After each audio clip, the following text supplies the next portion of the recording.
시험을 중간고사 보시느라고 애들을 많이 쓰셨는데 본 소회가 채점을 하면서 느낀 소회가 왜 또 이럴까 왜 나는 맨날 문제를 이렇게 어렵게 낼까 전혀 어렵다고 생각하지 않았었는데 채점을 하는 거 보니까 어려운 것 같았어요. 왜 이러지? 공부들을 안 했나?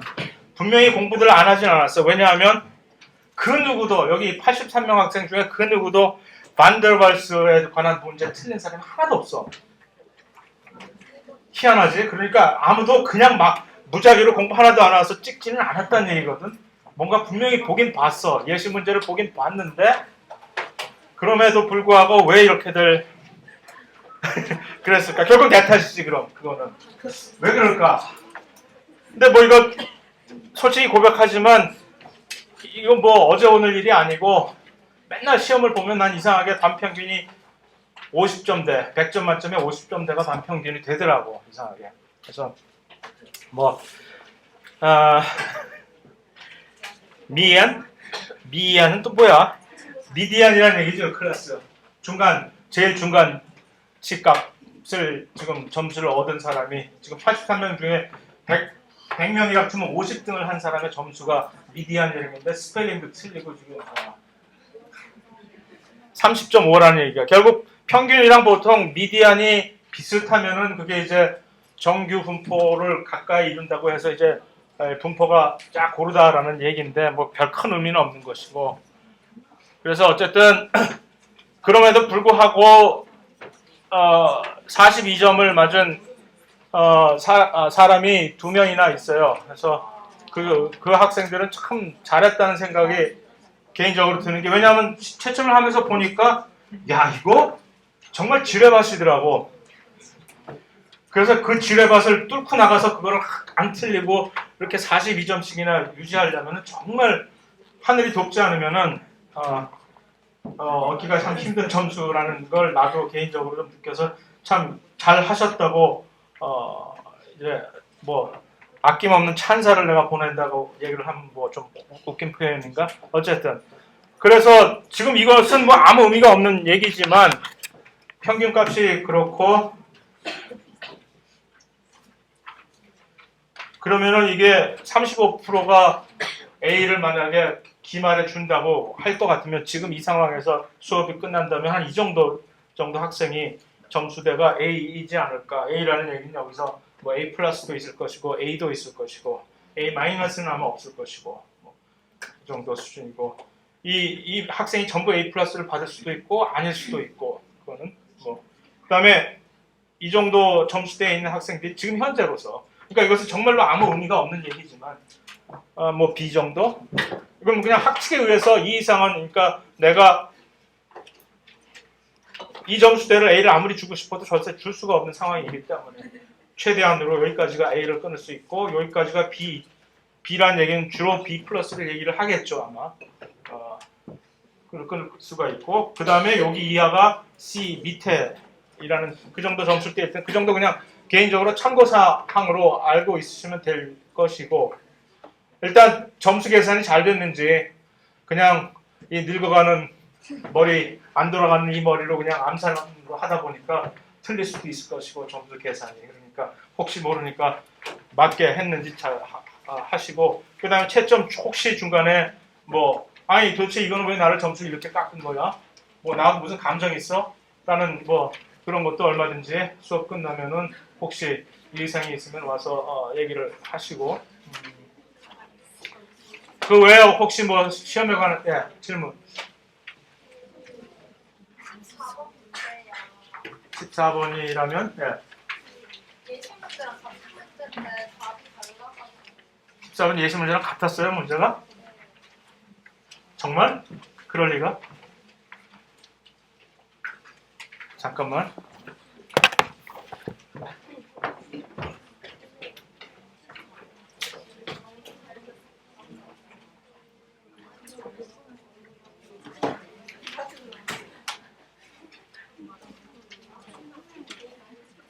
이게 다르잖아.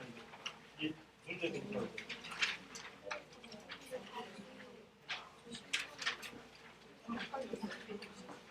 문제였다. 이거는 후에.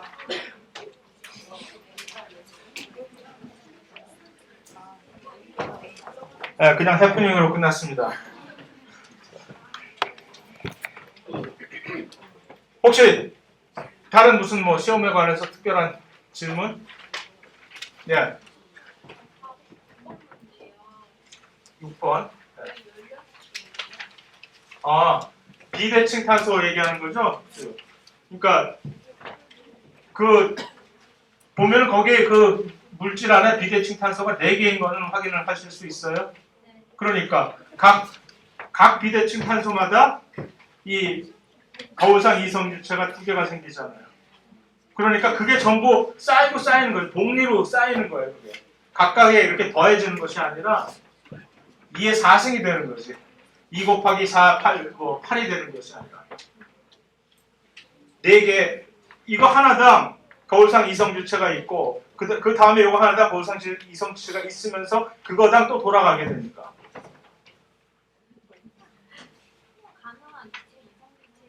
그렇죠. 그렇죠. 가능한. 뭐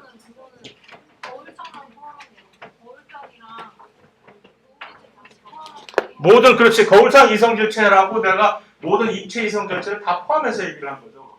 문제는 거울상 이성질체 뭐라고 8개. 2의 4승은 총 가능한 입체 이성질체. 그렇지. 총 가능한 입체 이성질체를 난 거울상 이성질체로 똑같이 난 지금 그 판단을 한 것이고 그렇게 붕퉁들었어. 거울상 이성질체랑 분분입체 이성질체예요. 그렇지. 예. 그러면은 16개라고 하려면은 입체 이성 가능한 입체 이성질체 수라고 8개가 거울상 이성질체 나머지 6개는 그렇긴 한데 맞는데 맞는데 내가 수업 시간에 거울상 이성질체랑 입체 이성질체를 똑같은 걸로 얘기를 했었기 때문에 그래서 수업 시간에 이거를 토탈 거울상 이성질체는 몇 개다라고 얘기를 했었기 때문에 그렇게 나왔었는데 채점할 때 그거를 감안을 안 하고 8개라고 쓴 것도 틀리다고 본다고 내가 그거를 다시 가져오세요. 그럼 내가 어차피 16개라고 얘기를 한 걸 왜냐면 내가 수업 시간에 그렇게 했었기 때문에 16개라고 얘기한 걸 틀리다고 얘기를 할 수는 없거든요. 그러니까 8개라고 쓴 사람도 1개라고 쓴 사람도 내가 사실은 점수를 안 깎았어요. 이 카이랄 입체 이성 그러니까 비대칭 탄소가 4개인데 이 여기에 관한 거울상 이성질체는 하나뿐이다라고 얘기한 사람도 점수를 안 깎았는데 8개라는 생각은 내가 잠시 미처 그건 생각을 못하고 그냥 점수를 깎아버렸으니까 그것은 가지고 오세요. 다시 조정을 해드릴게요.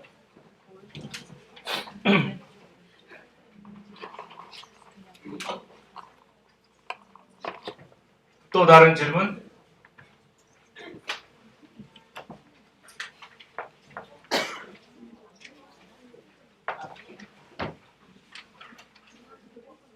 조금만 크게. 에? 몇 번? 9번.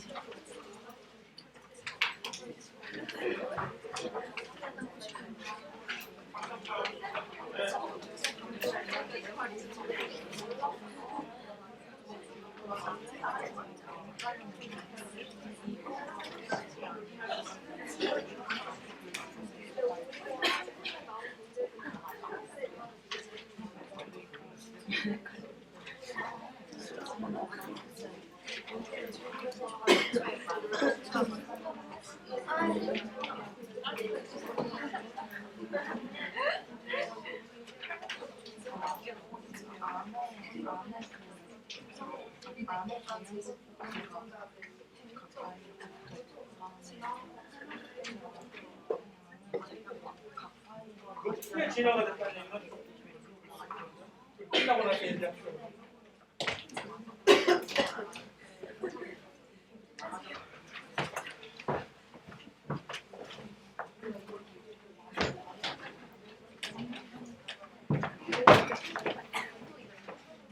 오케이.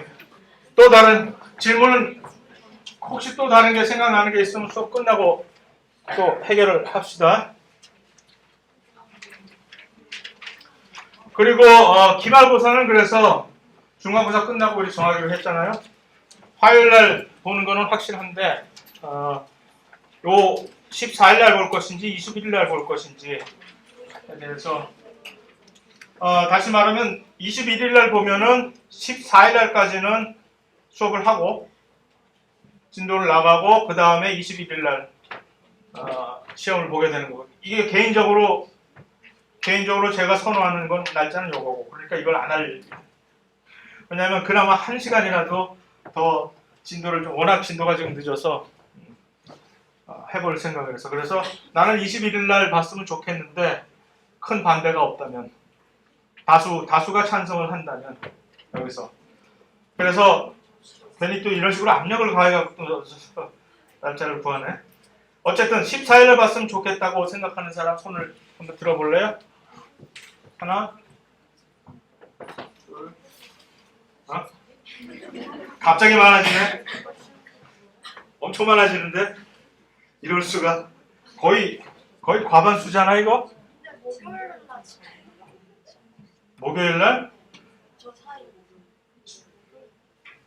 목요일에 치게 되면 14일까지 수업을 하고, 그러면 또 이런 일이 발생을 하는데 14일까지 한 범위하고 그 다음에 하루 만에 예시 문제 내고 막 부랴부랴, 그거 좋아요?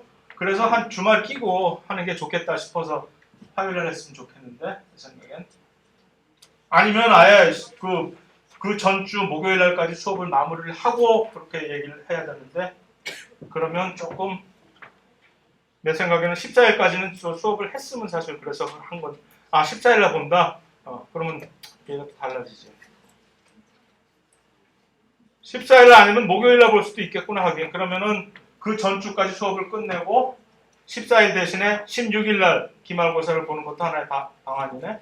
그럼 16일? 14일이 하나, 화요일. 16일은 목요일. 2안, 1안, 2안, 3안은 21일. 자, 21일을 봤으면 좋겠다는 사람. 알았어요. 5명, 6명, 7명 끝. 16일을 봤으면 좋겠다는 사람.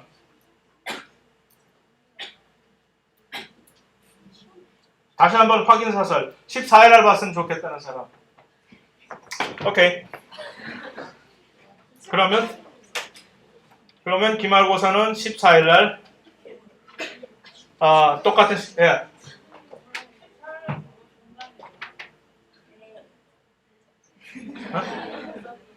범위는 누적이 아니라 오늘부터 그 전주까지, 그 전주 목요일까지 진도 나가는 것까지. 오케이? 요 시간에. 그 다음에 두 번째, 이거. 원래는 똑같이 45점 만점으로 50%씩 하기로 했었는데, 혹시 기말고사 문제가 조금 더 늘어나면서 배점도 예를 들어서 조금 더 기말고사가 훨씬 비중이 예를 들어서 2대3 정도로 높아지는 거에 대해서 어떻게 생각하는지. 그러니까 중간고사를 혹시 망친 사람들을 위해서 한번 기회를 주는 거예요. 만회할 기회를 준다는 차원에서. 싫다?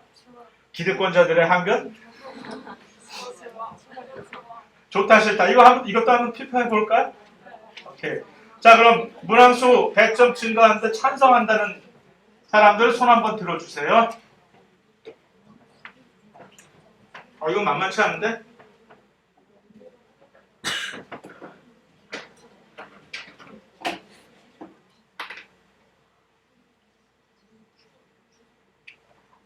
스물다섯, 여섯, 일곱. 자, 반대한다는.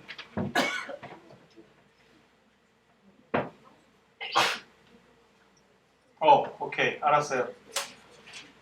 100점 증가하겠습니다. 그래서 2분의 3을 곱할 수 있을 정도로 기말고사 성적이. 그래서 문제수를 조금 늘리면 조정이 가능하죠. 똑같은 100점으로 하되 문항수가 좀 늘어나면은 이제 기말고사의 비중이 약간 커지는 겁니다. 그래서 그대로 점수를 똑같이 더해버리면 기말고사를 조금 잘 보면 약간은 유리할 수도 있겠죠. 싫다는 사람들은 왜 그러지?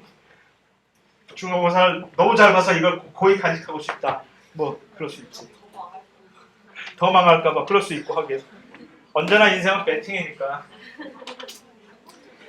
자, 또 다른 질문 없죠? 없으면 자 빨리 나가야 돼서 이제는 5장까지 오늘 5장 좀 나갈 것이고 6, 7, 8장은 조금 핵심만 찝어가지고 어떻게 하는 방향으로 해야 되겠다는 생각도 듭니다. 그래서 자 일단 4장을 마무리를 하려고 하면은 여태까지 지금 4장에서 뭘 본 거죠? 여태까지 세포 안에 골격도 봤다가 그다음에 세포 바깥에도 봤다가 세포 바깥에 있는 세포의 기질 물질을 봤다가 마지막으로 확인하는 게 이제 그런데 이제 세포들 간에 그러면은 그 세포 바깥에 있는 세포 외 기질 물질들하고 세포 안에 있는 그 주요의 세포 골격 단백질들하고를 중간에 잘 조화를 이뤄가지고 연결을 시키면서 그것들을 이용을 해가지고서 각 세포들끼리 이렇게 붙들어 매는 역할을 하는 그런 구실을 기능을 이제 세포 간의 연결을 이제 여러 가지 경우가 있는데 왜 이런 세포 간의 연결을 하는 어떤 또 다른 특별한 단백질들이 필요하냐? 이 동물 세포에서 특히 동물 세포가 특히 가지고 있는 기득권이에요. 이게. 기득권이라는 얘기는 자꾸 내가 오늘 함부로 쓰기 시작하는데 특권이에요, 특권. 기득권이 아니라. 그래서 이 첫 번째는 세포들끼리에 누가 누구냐? 왜냐면 동물 세포들은 마구 옮겨 다니는 세포들이 많기 때문에. 그 다음에 분화, 막 발생하는 과정에서 분화들을 마구 잘 하기 때문에 이 누가 누군지를 서로 식별을 해야 되기 때문에 요게 중요해서 바깥에 있는 물질들을 가지고 너 누구니 하고 이렇게 인식을 해주는. 그러려면은 바깥에 있는 특히 당, 바깥쪽에 삐죽삐죽 나와 있는 세포 안에서 이렇게 조성을 해놓은 여러 가지 올리고당들이 큰 역할을 하겠죠. 그 다음에 세포들끼리 이렇게 딱 붙어 있는데 간에 어떤 식으로든지 여러 가지 연결, 이음매들이 쉽게 말해서 본드가 동물 세포들은 이렇게 접착제들 구실을 하는 것들이 이렇게 있어줘야 된다는 거죠. 그걸 뭘 가지고 이렇게 접착제를 만들어줄 것이냐. 세포끼리. 지난 시간에 봤던 세포들을 어떤 조직에 있는 어떤 평평한 바닥에 기질에다가 이렇게 붙이는 접착제는 세포 외 기질에 있는 단백질들을 가지고 하지만 세포끼리도 붙여야 될 거 아니에요. 이렇게. 그럴 때는 뭘 가지고 붙일 거냐는 얘기입니다. 그 다음에 세포들 간에도 여러 가지 경로를 통해 갖고 서로 이제 무역을 할 때, 그 다음 장에 이제 5장에서 좀 더 다른 방식의 자세한 뭐 물질 교환을 어떻게 하는지 보겠지만, 그냥 또 급하게 막 이렇게 무역은 어떤 식으로 하느냐 하는 요 세 가지 정도. 그래서 첫 번째 정체성 인식에 관해서는, 아까 얘기했듯이 누가 누군지를 알아야 된다는 그런 얘기고, 그런 얘기를 이제 쉽게 이렇게 풀어서 쓴 것이고, 대표적인 것이 이제 특히 이제 적혈구에서 사람의 이 ABO 혈액형 같은 것이 그런 아주 대표적인 누가 누군지를 식별해 줄 수 있는 세포 바깥에 있는 그 부착된 단백질 또는 뭐 당들에 의해서 그걸 인식을 시켜준다는 얘기죠. 그 다음에 또 한 가지는 나중에 이제 면역학을 들을 때 또는 일반생물학 2에서 나올 얘기인데 주조직 적합성 복합체 단백질 이걸 안 띄었으면 무슨 얘기인지 도대체 알 수가 없기 때문에 그래서 일부러 띄어서 썼는데 주조직 적합성 뭐 이게 적합하냐 안 하냐 조직끼리 서로 그래서 영어로는 이제 Major Histocompatibility Complex라고 하는데 좀 이따 보게 될 거예요. 그래서 요거 둘만이 물론 얘는 아니지만 대표적으로 두 개만 이렇게 살짝 교과에서 예를 든 것입니다.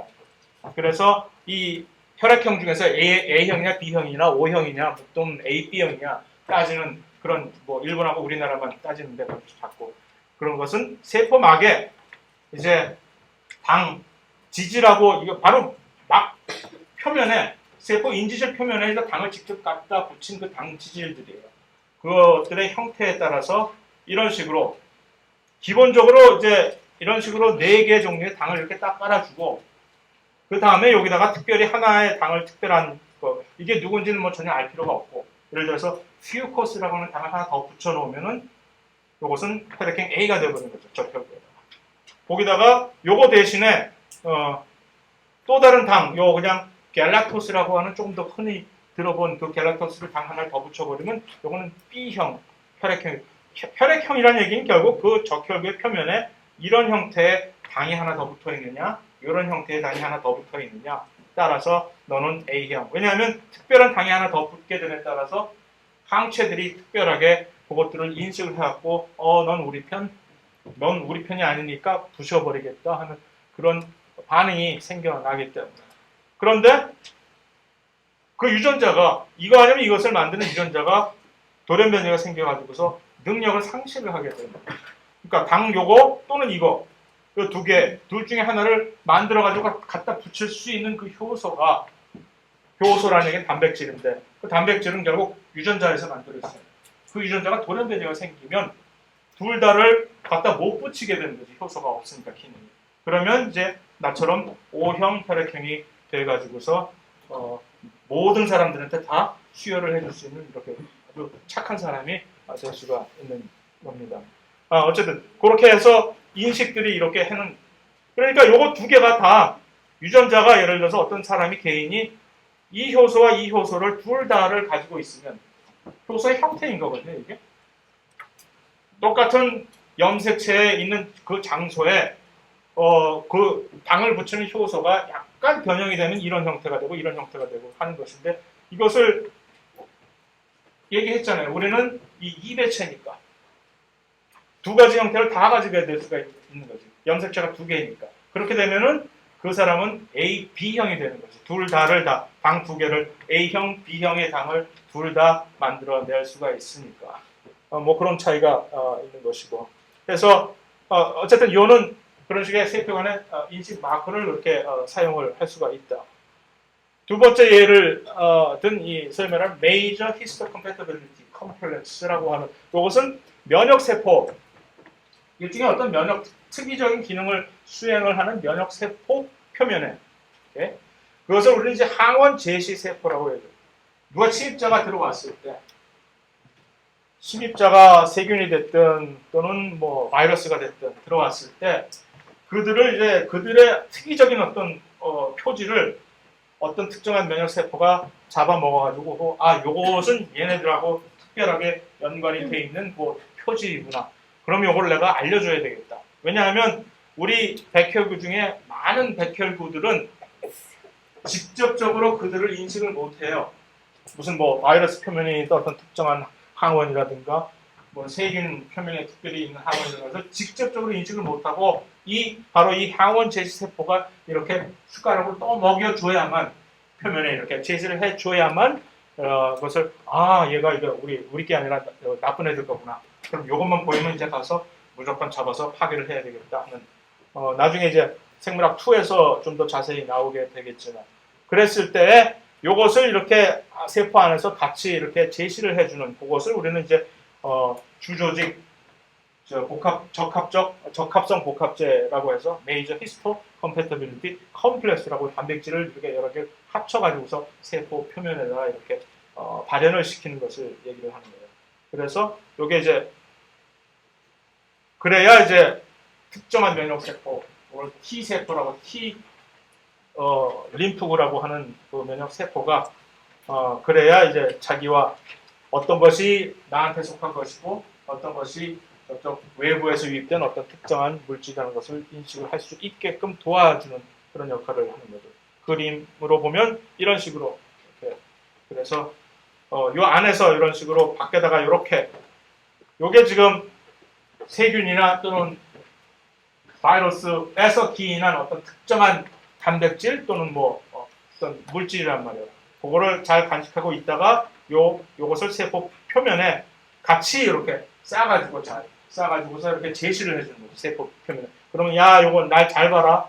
내가 가지고 있는 게 뭐지? 요거 잘 기억해. 라고. 그러면 이제 이런 식으로 면역세포들이 와서 그제서야 이것을 인식하고 알았어 하고서 이렇게 전부 그런 것을 가지고 있는 또 다른 어떤 개체가 나타나면 그 다음번엔 절대로 놓치지 않고 그것을 특정하게 잡아먹거나 아니면 뭐 또 다른 어떤 이 면역에 관련된 일을 이제 진행을 시키거나 하는 그런 일을 합니다.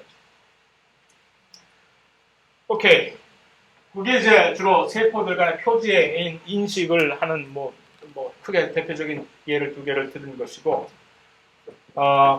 인접 세포들 간에 이제 연접을 하는 것은 아까 얘기했듯이 첫 번째는 이제 접착제 구실을 하는 그런 것들이 있는데 이게 이제 네 가지 종류의 다른 어떤 전부 다 단백질들에 의해 가지고서 외우기도 참 힘들게 뭐 이름도 비슷비슷하고 접착, 연접, 접착 반, 밀착 연접, 그 다음에 특별히 이건 또 왜 교과서에 나와 있는지 모르겠어. 벽벽 접합, 듣도 보도 못한 이상한 얘기가 또 잘 나오지 않는 얘기인데 여기 나와 있는데 어쨌든 자, 이 네 가지 일단 중요한 것은 이름에 연연하는 것이 아니라 이렇게 나왔을 때 이런 것들이 도대체 어떤 다른 기능을 가지고 있길래 우리가 이 네 가지 종류를 다 전부 다 세포 하나에 다 구비를 하고 있느냐 그것을 구분할 필요가 있는 거죠. 도대체 왜 뭐야 이거 차별성이 뭐야 라는 소위 말하는. 그래서 일단 하나하나 훑어 나가 보는 것이 그래서 접착 연접이라고 하는 것을 먼저 이제 살펴볼 것 같으면은 이제 영어를 할 때는 훨씬 더 외우기가 쉬운데 한국말로 번역할 때 이름이 비슷해가지고서 어쨌든 이건 adherence junction이라고 하는 이게 무척추동물, 척추동물 둘 다에 나와 있다는 얘기는 꽤 오래됐다는 얘기죠. 이것이 생긴 지 한참 오래전에 옛날부터 있어봤던 아주 태고 쪽의 그런 것을 유산을 계속 간직하고 있다는 얘기입니다. 캐데린이라고 하는 캐데린이라고 하는 것은 뭐냐면 calcium dependent adherence라는 그런 특별한 용어에서 어원에서 따온 것으로 칼슘 이온이 이 안에 딱 들어가서 서로도 단백질을 딱 구조를 딱 잡아두는 그런 역할을 하게 해줍니다. 이것을 굳이 이렇게 외워야 될 필요는 절대 없고 접착 연접이 중요한 점은 뭐냐면 세포 안에서 누구와 결합을 하느냐. 액틴하고 딱 고정축으로 사용을 해가지고서 이것을 이런 식으로 두 세포 간에 이렇게 바깥쪽에 단백질 아까 얘기한 그 캐데린인지 뭔지 하는 그 단백질끼리들 서로 마치 교차해가지고서 이것도 하나의 벨크로 비슷하게 서로 이렇게 연결이 되어 서로 붙들고 매놓는 거죠. 그러면 바깥쪽에 그런 식으로 벨크로가 됐든 뭐가 됐든 서로 이렇게 붙들고 매놓고 있으면 안쪽에서 누군가 지탱을 해야 될 거 아니야. 세포 안쪽에서는 누구하고 이렇게 연결을 하고 지탱을 하고 있느냐 하면은 그 액틴, 그 세포 골격 중에 액틴 미세소관, 미세섬유 단백질하고 이렇게 연결을 하고 있는 그런 것들을 우리는 이제 접착 연접이라고 얘기를 하고 또 다른 한 가지 종류는 접착 반이라고 하는 영어로는 완전히 서로 틀린 말인데 하나는 adherence junction이고 또 하나는 desmosom인데 한국말로 번역을 해놓으면 이상하게 둘 다 접착 연접, 접착 반으로 이렇게 해가지고 사람을 헷갈리게 지금 만들어 놓은 것인데 요것은 좀 진화가 됐다는 얘기예요. 척추 동물에서만 발견된단 말이에요. 아까 그 adherence 정션 그 접착 연접은 전부 무척추, 척추 동물에서 둘 다 발견이 됐었으니까 옛날에 이미 우리가 끌고 내려오던 건데 이제 조금 진화가 되면서 새로운 게 생겨났다는 얘기였지. 동물 세포에서 특별히. 그래가지고서 뭐 단백질 바깥쪽에 있는 단백질 자체 역시 조금 진화된 개선된 버전이라는 얘기입니다. 이게. 그래서 아까 얘기한 그 캐데린이라는 것에 기반이 된 거지만 이름이 조금 달라진 두 가지 종류의 다른 단백질로 데스모콜린, 데스모글레인 절대로 외울 필요 없는 이름 이렇게 신경 꺼요. 어쨌든 그런 바깥에 있는 단백질들이 서로 또 이렇게 붙들어 매놓고 있겠지. 안쪽에서는 액틴을 버리고 이 데스모솜은 그 대신에 중간섬유라고 하는 훨씬 더 단단하니까 중간섬유가 훨씬 튼튼하거든요. 그것을 가지고 세포질의 고정축으로 사용을 하게 됐다는 얘기. 이것의 특별한 점은 이 구조 자체가 마치 리벳이 뭔지 혹시 본 일이 있는지 모르겠지만 모처럼 생겼는데 두 사이를 이렇게 딱 모처럼 박아가지고서 두 개를 딱 붙여버리는 그것을 이제 리벳이라고 중고등학교 때 기술 배웠으면 해봤을 텐데 기술을 안 배웠구나. 그래서 기술이나 공업 들은 일 없어요? 중고등학교 때? 그래서 리벳과 같은 기능을 이제 하게 되는 거죠. 딱딱딱딱 중간에 딱 집어가지고서 두 개를 딱 앞핀처럼 훨씬 튼튼한 앞핀이지 그러니까 그걸 딱 집어놓는 거예요. 그래서 구조가 얘는 이런 식으로 되어 있는 거예요. 마치 땅땅땅땅 두드려가지고서 안쪽에서 이렇게 중간 선을 좀 잡아주니까 그러니까 훨씬 튼튼하게 고정을 이렇게 딱 해놓는 것이죠. 접착 연접보다 훨씬 아마 그러니까 강력한 힘으로 지지를 할 수 있기 때문에 같은 세포에서 접착 연접도 있고 이런 식으로 데스모좀이라고 하는 접착 반도 가지고 있는 이유가 그렇게 될 것이죠. 그렇지 않았으면 둘 중에 하나는 쓸데없으니까 버려버렸겠죠. 그래서 그런데 둘 다 아직까지 특히 이런 것들을 잘 관찰할 수 있는 동물 세포가 바로 이 세포라서 주로 많은 책에서 이런 요 세포가 나와 있는 것인데 요 세포를 뭐라 그러냐 하면은 요걸 뭐라고 하는지 혹시 아직도 기억을 하는지 이름? 상피세포라고 얘기를 하는데 우리 피부의 표면 또는 대장, 위장, 내장의 그 막들이 전부 이런 식으로 이게 다르잖아요. 보통 동물 세포하고 다른 점이 이 상피세포 같은 경우는 이 머리 위쪽 은 마치 심슨 머리처럼 이렇게 삐죽삐죽 나와 있고 아래쪽은 편편하게 돼 있고 두 개가 서로 다른 모양을 가지고 있잖아요. 상피세포 같은 것들. 이 상피세포 같은 것들의 이런 이 손가락 같은 요 삐죽삐죽 나온 것들은 누가 이런 모양을 만들고 있죠? 이제 기말고사에 이것을 전혀 알 필요는 없지만 이미 지나간 문제이니까 잊어버려야 될 일이지만 그리고 액틴이라고 하는 미세 섬유가 이런 것들을 형태를 전부 다 이렇게 만들고 있다라는 얘기입니다. 여기서 특히 왜냐하면 상피세포들은 우리의 바깥쪽을 지금 우리 몸의 맨 바깥쪽을 책임지고 있는 거랍니다. 밖을 보호해야 되고 그러니까 이 세포들이 만약 중간에 틈이 이게 찔찔 새는다든가 하면 안에 문제가 생기는 거야. 그래서 각자의 세포들 이 사이를 아주 타이트하게 딱 접착제를 진짜 본드 붙이듯이 전부 붙여놔야 되거든. 그러니까 그런 본드 붙이를 누가 할 거야 이거. 그러니까 이런 것들을 전부 다 갖다가 이런 식으로 박아버리는 거지. 뭐 접착 연접도 갖다 붙여놓고 그다음에 접착 반이라는 것도 나가서 고정시켜놓고 그 중에서 제일 압권이 뭐냐면 여기서 이 중에서 왜 특히 소위 얘기하는 이 밀착 연접이라고 하는 요 특별한 요 연접이 맨 그 소위 말하는 그 상피세포의 맨 위쪽에 있는지 한번 상상을 해보십니다. 왜 얘는 언제나 그 상피세포라고 하는 그 세포의 제일 그 꼭대기에 가서 꼭 자리를 잡고 있는 그림이 그냥 편의상 이렇게 그려놓은 것이 아니라 원래 이런 식으로 얘가 그 끝에 가서 붙어 있어요. 왜냐하면 그 밀착 연접이 무엇인지를 먼저 보게 되면은 이것은 지퍼 같은 기능을 해가지고서 뭐 클라우딘이나 오클로딘 단백질 같은 건 신경 쓰고 다 전부 그런 기능을 수행을 하려면 단백질들이 전부 한다는 것 정도로 그래서 각각의 이런 기능을 수행하려면 그 특유의 단백질이 있어야 되겠다 하는 수준에서 이해를 하면 되는 거니까 그것을 개개인적으로 밀착 연접은 클라우딘이야 무슨 뭐 접착 연접은 무슨 단백 캐데린이야 하고 이렇게 외워봤자 까먹어요. 그러니까 내버려 두고 어쨌든 이것은 엄청나게 틈 사이로 아예 물까지도 차단을 시켜버리는 완전한 100% 거의 방수 역할까지 해주는 엄청난 연접이기 때문에 그래서 이것을 타이트 정션이라고 그래서 이름을 지은 것이죠. 그래서 얘네들이 바로 그 상피세포의 그 꼭대기에 있어야만 되는 이유입니다. 그래야 세포들 사이에 세포들이 이렇게 있는데 이렇게 있을 때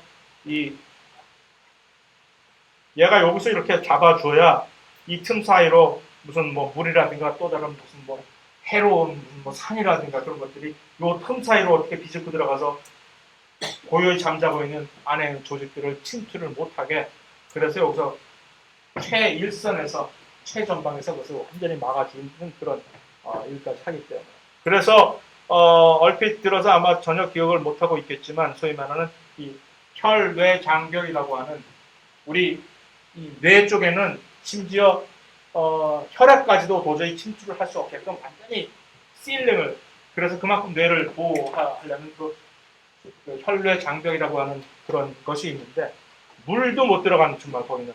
그런데 거기가 바로 이 밀착 연접 같은 것들을 이렇게 딱딱딱 박아 놔가지고서 이렇게 해두고 있다라는 그런 얘기입니다. 그래서 자 아까 그 접착 반하고 접착 연접 두 개의 차이점은 이런 식으로 그림상으로 딱 봤을 때 어떻게 쉽게 구별을 할 수 있냐면은 둘 다 사실은 이 단백질 바깥에 있는 단백질들의 모양이 비슷하거든요. 비슷하면서 둘 다 사실은 이 단백질들이 서로 상호작용을 하는데 필요한 그 물질이 이 칼슘이 이렇게 중간에 여기 지금 노란색으로 보이는 것들이 전부 다 칼슘이 들어가 있는 거예요. 그래서 이 칼슘들이 있어야 이 구조를 유지를 하면서 이렇게 딱 잡아두는 것인데 근본적으로 그것을 구분을 할 수 있는 차이가 바로 세포질 안에서 누구하고 이렇게 붙들고 있느냐. 하나는 액틴하고 이렇게 친근한 그 액틴 모습이 있는 것이고, 하고 이 안쪽에서는 이것은 중간 섬유들하고 이렇게 마치 피아노선처럼 중간 섬유들은 마치 피아노선처럼 이렇게 거칠고 튼튼하게 좀 이렇게 연결이 되어 있거든요. 그 차이가 바로 접착 연접과 접착 반이라고 하는 그 어디헤런스 정선과 데스모솜의 그 차이를 크게 이렇게 부각을 시킬 수 있는 차이점입니다. 자, 반접착반 헤미데스모솜하고 이 포칼 초점 부착은 책에 나와 있어서 옛날에는 할 생각이 있었는데 이제 와서는 뭐 굳이 그래서 넘어갑시다. 그냥. 그런 식으로 해서 이렇게 다시 말하면 상피세포가 딱 이렇게 있다고 치면은 두 개의 상피세포를 이렇게 연결을 시켜야 되겠어. 그럼 제일 위쪽에 뭐가 있어야 될까? 하나는 없었지?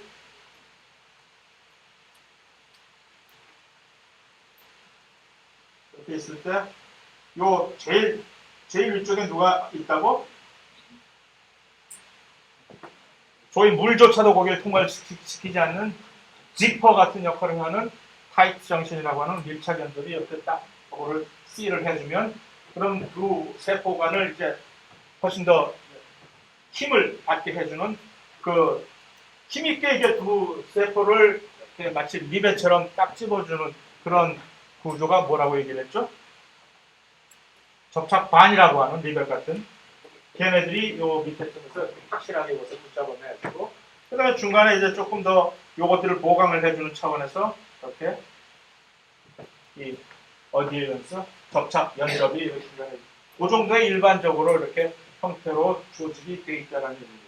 자 여기까지는 이제 그 두 세포를 이렇게 붙잡아 매주는 기계적인 구조적인 그런 연접이었는데 이제는 서로의 소통을 하게 해주는 연접이 딱 하나가 있는데 이거 역시 동물에서만 이렇게 있는 요 주로 밑에쯤에 있어요. 이것을 우리는 뭐라고 얘기를 하냐면은 이제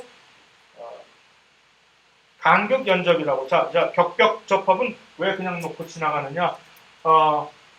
이제 밀착 연접하고 비슷하게 돼 있는데 특히 초파리 같은 데서는 특별히 하나 더 있는 것이다라는 이름만 한번 들어보는 정도로.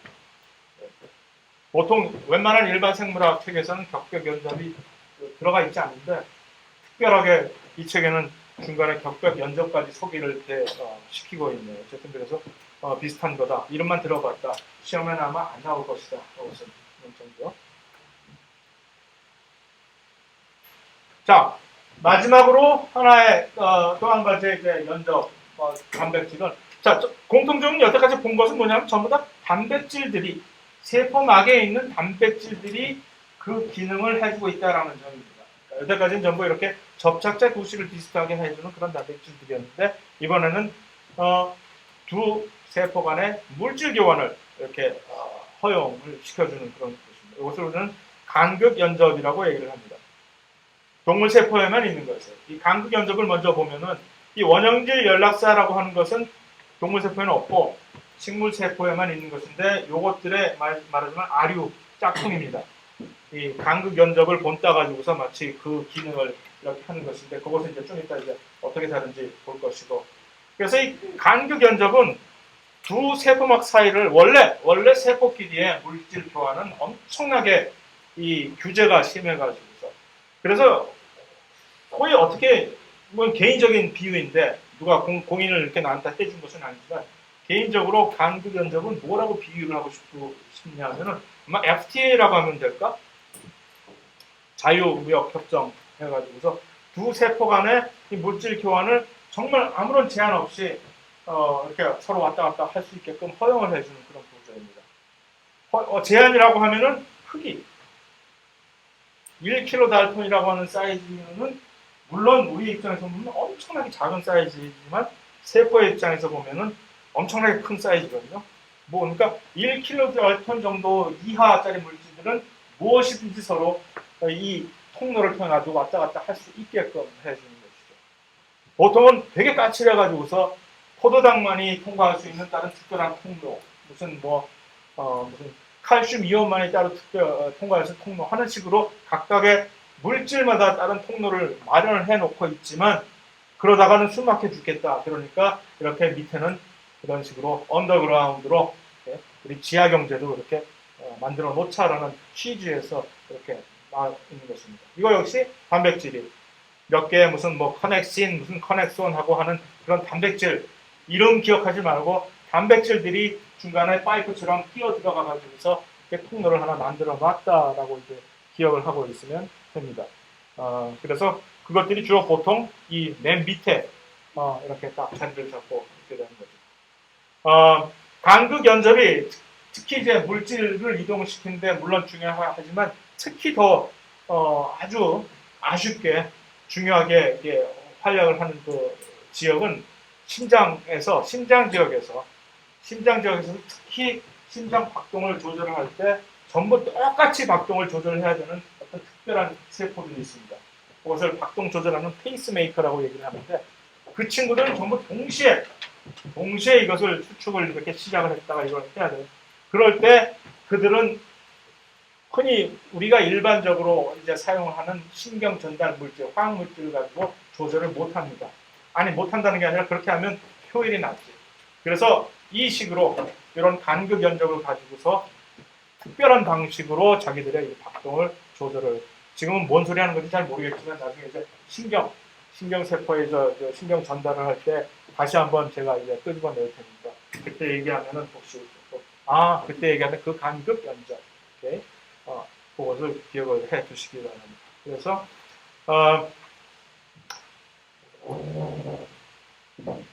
이 간극 자체가 그런데 지금 이 원자 간력 현미경으로 이렇게 확실히 실제 모습으로 본 것인데 이 중앙에 있는 까만 요 점이 그러니까 그 통로의 크기죠. 여기서 확인을 우리가 할 수 있듯이 통로 자체의 사이즈가 커졌다 작아졌다 한단 말이에요. 그러니까 이게 그냥 수동적으로 이렇게 있는 것이 아니라 아무나 왔다 갔다 하는 것이 아니라 경우에 따라서 이것을 닫았다가 경우에 따라서 문을 열었다가 하는 그런 식으로 그것을 우리는 이제 개폐 조절을 한다라고 하는 어떻게 조절을 할까? 인산화. 언제나 인산화는 여러 가지 약방의 감초처럼 많이 쓰이게 됩니다. 거기다가 특별한 경우에 인산화를 시키면 문을 연다든가 문을 닫는다든가. 언제나 또 칼슘이 언제나 엄청나게 중요한 역할을 합니다.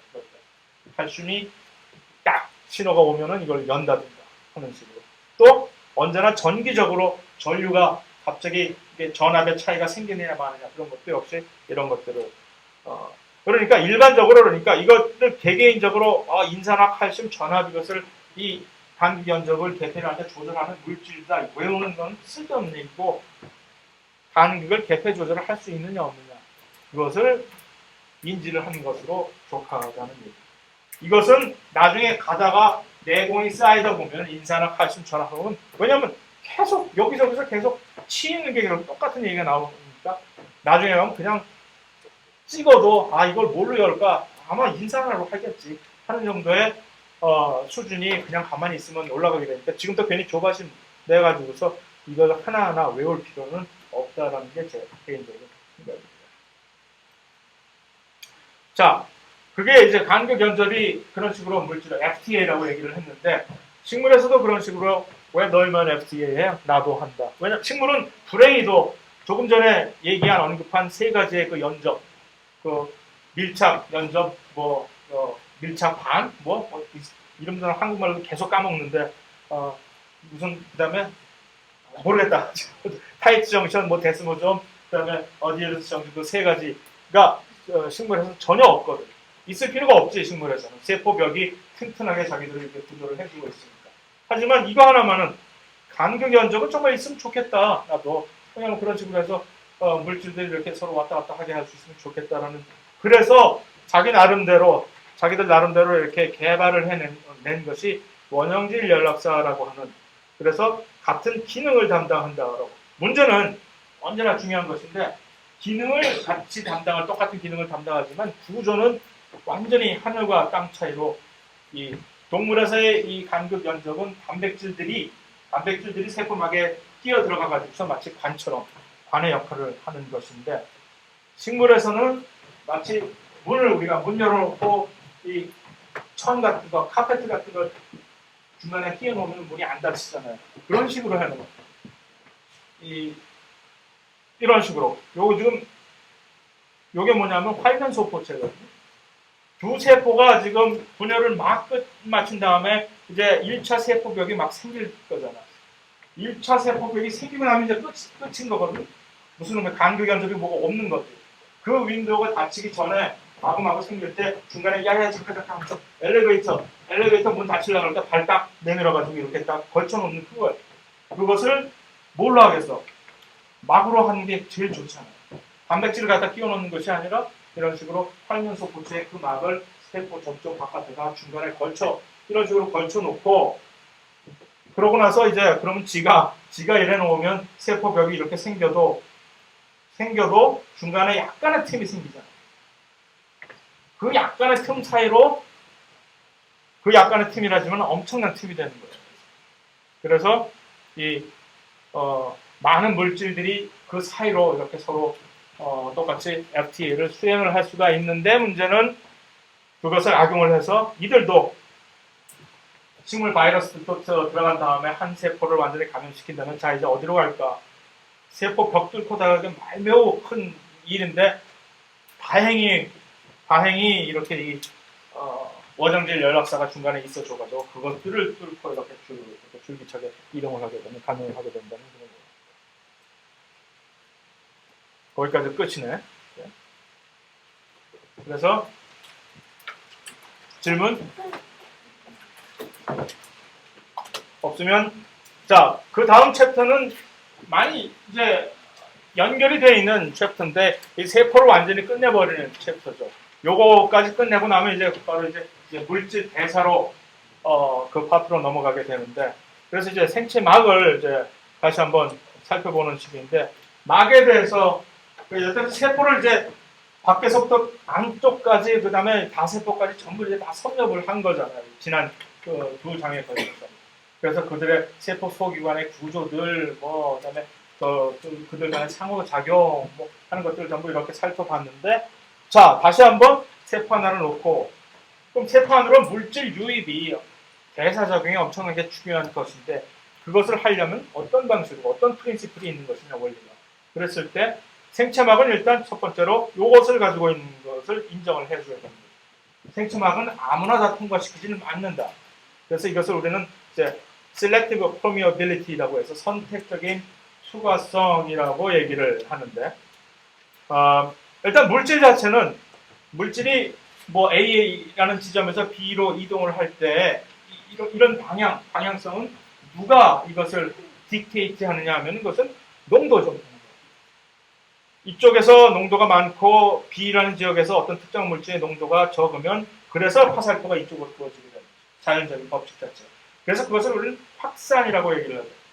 확산이라고 저절로 어떤 물질이 지역 A에서 지역 B로 움직이게 되는 그 원동력은 결국 그 특정한 물질의 농도이다라는 얘기죠. 그래서 농도가 높은 데에서 농도가 낮은 데까지 움직이는 이유는 왜? 그래야 A와 B 두 지역에서 어떤 특정 물질의 농도가 이제 완전히 같아졌을 때를 우리는 평형 상태라고 얘기를 하는데 왜 그것을 유지하려고 하느냐고 굳이 하느냐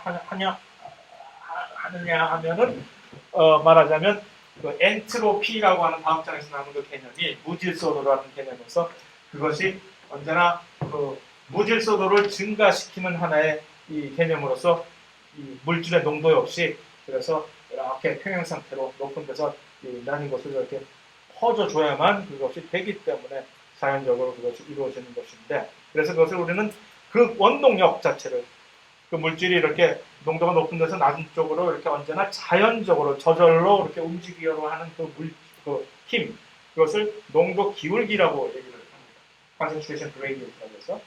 그래서 확산은 농도 기울기에 의해서 구동이 된다라고 얘기를 하는 거죠. 그런데 세포막을 통해서도 마찬가지. 그러니까 이게 세포막이고 나는 이 세포다. 세포 바깥에서 물질들을 마구 수입을 해야 되고 세포 안쪽에서 노폐물들을 그린색으로 밖으로 보내야 되고 할 때 이것들을 이제 입출입을 시키려는 하나의 원동력은 확산에 의해서 지배를 받게 되겠지.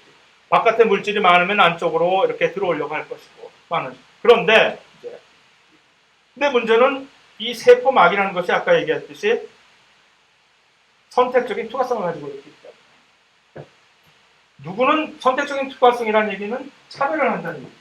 누구는 통과를 시키고 누구는 통과시키지 않는다. 누구를 통과시키지 않을 것이냐.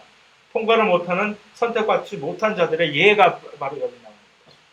이들의 공통점은 친수성의 물질, 극성을 가지고 있는 친수성. 그러니까 사이즈가 지금 문제인 것이냐 아니냐라는 대답이 나올 수가 있는 것이 이 크기가 문제였다면 이 친구들은 아무 문제가 없어야 되는 것입니다. 수소, 이 세상에서 제일 작은 물질인 수소조차도 절대로 저절로 세포막을 그냥 무사 통과하지 못한다. 반면에 무사 통과할 수 있는 물질들은 무사 통과할 수 있는 물질들의 공통점 역시 아까 얘기했듯이 극성을 띠고 있느냐 띠지 않고 있느냐의 차이가 됩니다. 극성을 띠고 있지 않은 일반적으로 얘기해서 극성을 띠고 있지 않은 이 기체 이 수소조차도 만약에 수소가 H2 기체로 존재했었다면 아무 문제 없이 세포막을 왔다 갔다 했을 텐데 기체들은 아무 극성이 없잖아요. 그런데 조금 아무리 사이즈가 작아도 이런 식으로 이온화가 되어 있는 포타슘, 소듐, 클로라이드, 칼슘 전부 다 우리 몸 안에 없어서는 안 되는 정말로 중요한 물질들인데 이들은 그 누구도 세포막을 자유로 왔다 갔다 할 수가 없다는 거죠. 자, 물의 경우는 얘는 비극성은 아닌데 어떻게 지 마음대로 왔다 갔다 하지? 물은 약간의 예외가 되는 것인데 물론 우리가 정의를 할 때 극성이지 약간의 극성이지. 하지만 물은 극성임에도 불구하고 일반적으로 100%는 아니지만 일반적으로 세포막을 나름대로 자유롭게 통과할 수 있어요. 왜냐하면 물은 그나마 사이즈가 작기 때문에 크기가 작고 극성 자체도 약간 미미하기 때문에 아주 노골적인 극성이 아니기 때문에 세포막이 그런 대로 봐주는 거예요. 물 없으면 살 수가 없으니까. 하지만 물이 이 세포막을 통해서 왔다 갔다 할 때 이것이 자기 능력을 100% 발휘를 하고 있느냐 그거는 아니에요. 아마 7, 80%의 능력으로 왔다 갔다 할 수 있다라고 보면 됩니다. 그래서 그럼 어떻게 하면 100% 발휘할 수 있느냐가 좀 이따가 이제 나오게 됩니다. 콜레스테롤 물론 계속 물었듯이 콜레스테롤이 그냥 자기 혼자 낱개로 세포막을 이렇게 통과할 리는 절대 없지만 왜? 콜레스테롤은 언제나 LDL의 형태로 큰 덩치로 들어가기 때문에 콜레스테롤이 LDL 수용체에 의해서 들어가니까 하지만 그냥 낱개로 따지고 본다면 콜레스테롤이 대변하는 지질들은 덩치가 비교적 크다 할지라도 세포막을 자유롭게 통과할 수가 있다는 얘기입니다. 그러니까 결국 너희들이 세포막을 통과하기 위해서는 너희들의 성질을 죽이라는 얘기죠. 극성만 없애주면 다 왔다 갔다 할 수가 있는데 문제는 얘네들이 그냥 이대로 내버려 두어서는 될 일이 아니잖아요. 이거 아미노산, 포도당, ATP 세상에 그 누구 하나 버릴 수가 없는 소중한 세포 안에 없어서는 안 될 필수적인 물질들인데 이들을 지금 통과를 안 시킨다면 어쩌라는 얘기예요. 더더군다나 이거 합성도 안 되는데도 몸 안에서 합성을 할 수도 없는 이런 물질들을 밖에서 유입을 해야만 우리가 얻을 수 있는 물질들을 세포막이 통과를 안 시킨다는 얘기예요. 그럼 어떻게 해결해야 되지? 어떻게 해결할까요?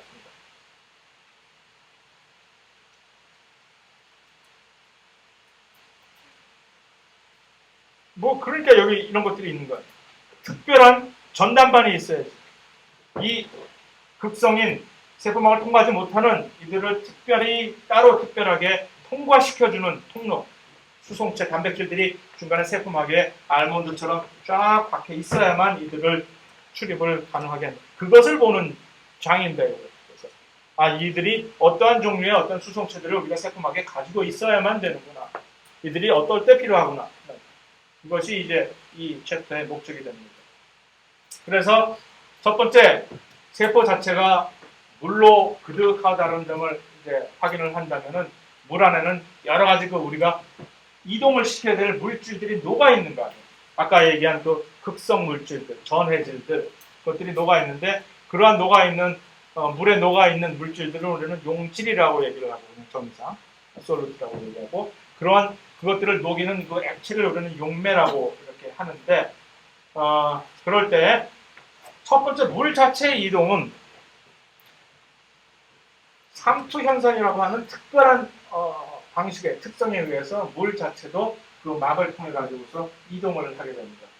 그래서 다시 한번 이제 정의를 한다면 오스모시스가 뭐냐, 삼투가 무엇이냐 하면은 이 선택적 투과막을 선택적 투과막 세포막이지.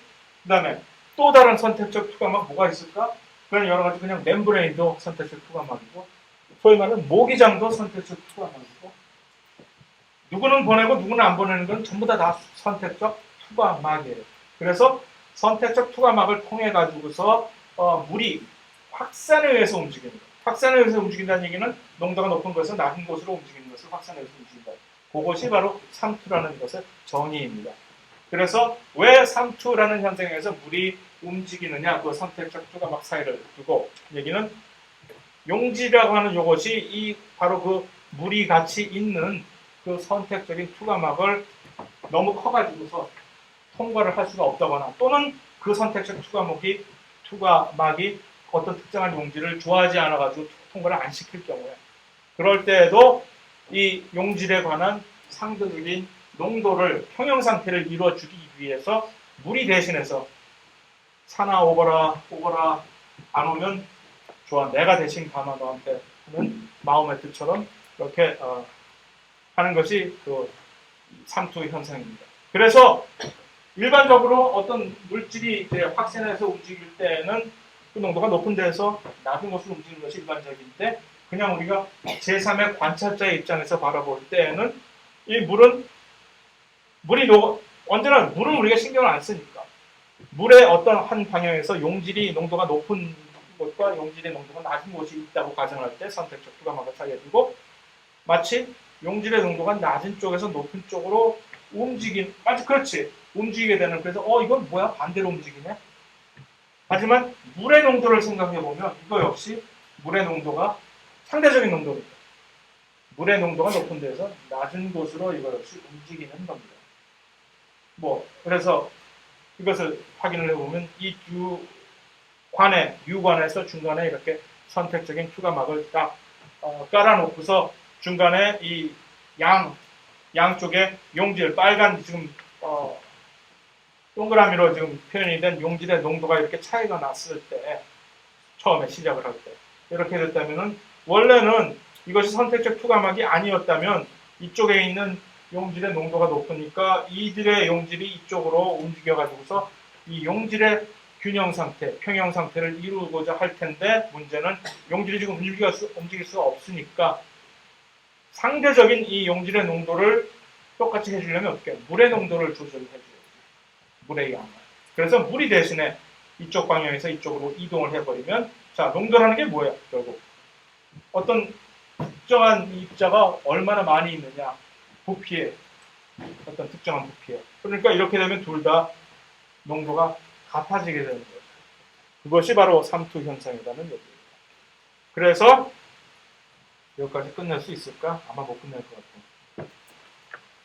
자, 요 다음 시간에 이걸 암만 진도가 늦었지만 할 수 없네. 끝내야 되겠네.